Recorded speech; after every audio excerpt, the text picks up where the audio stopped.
My name is Vincent Harding.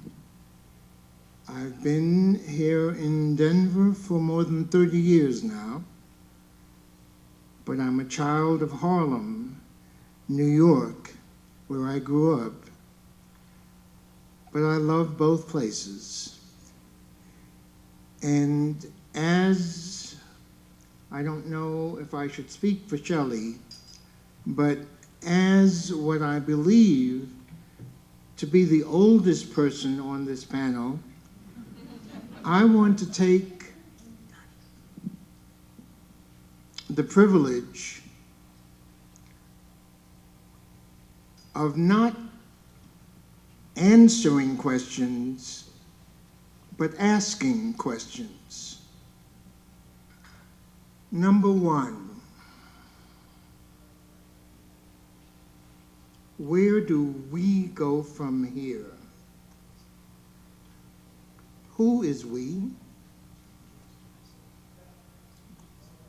There was a time in America when if you said America and we, you meant white people. That was what people thought America was. It's important for our children to know that, so that they can know where we have come from.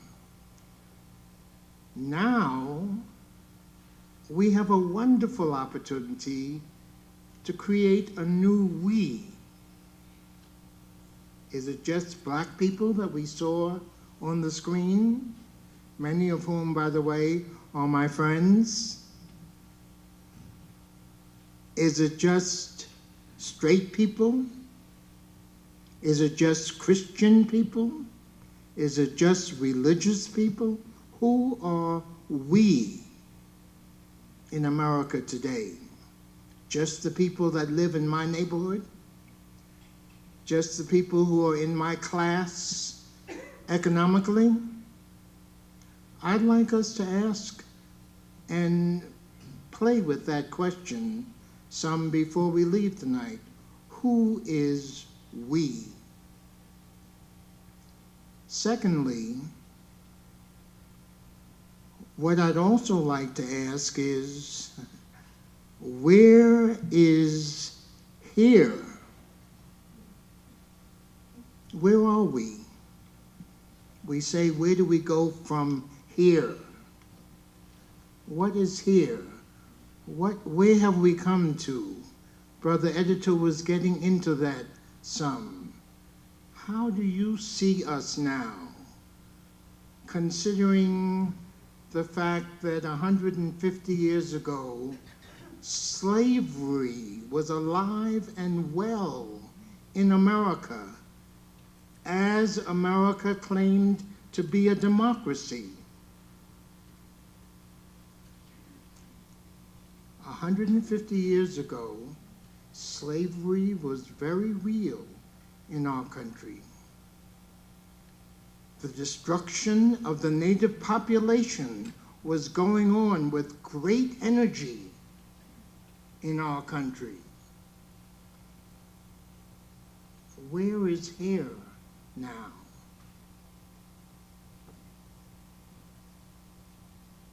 Third and last question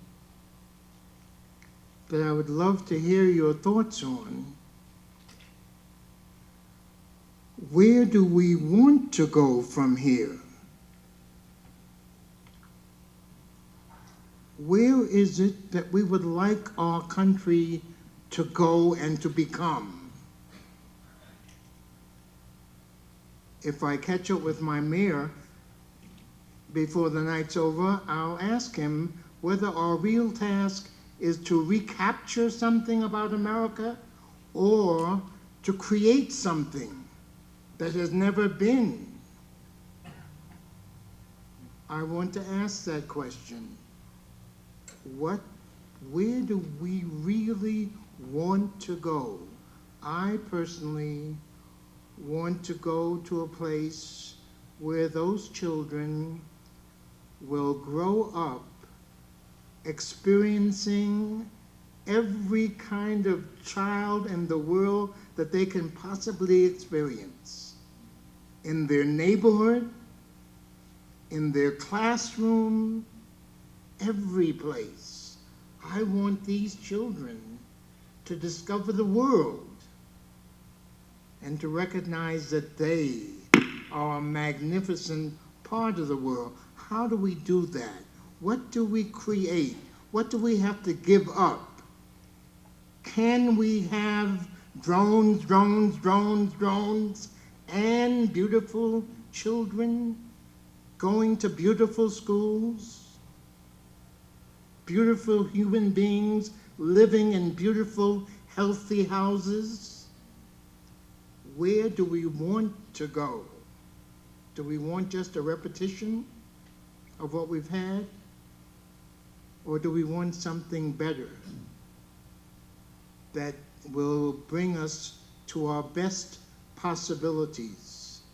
I'd like to ask those questions as not rhetorical questions at all, but to press you, to press us, to struggle with them. Let's throw it to you folks in the audience, irrespective of your age, okay?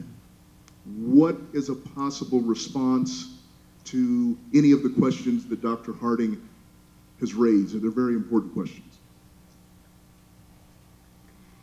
Good evening. My name is Gabriela Perez Medina. I came here to this country at the age of 13.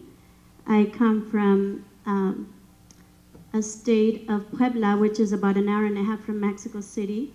It's disturbing to me to try to figure out who we are as a country. I really would love it if one of the children here tonight would maybe think about that question and answer it for us. Like, what do you think is a cool America to live in? Sometimes we forget to ask the people that may have a good perspective for us. So thank you so much for that question. I will reflect on it and just continue to work in the community. And don't forget, Isabella, that you're not left alone with these questions. These are not meant to be Lone Ranger questions. One of the reasons why we come together is because we need each other to help each other to know how to work with these questions. So work with everybody you can. What I have to say is brief and concise. My name is Rita Lewis. I'm with the Denver branch of the NAACP, and I hate to be the bearer of bad news, but discrimination is still alive. Discrimination is alive in housing. Discrimination is alive in education, employment, and I think the first thing we need to do is examine that. Where do we come from? That's the first place. Discrimination still exists. Where do we go? Where do we go is equality. How do we get there? That's the problem.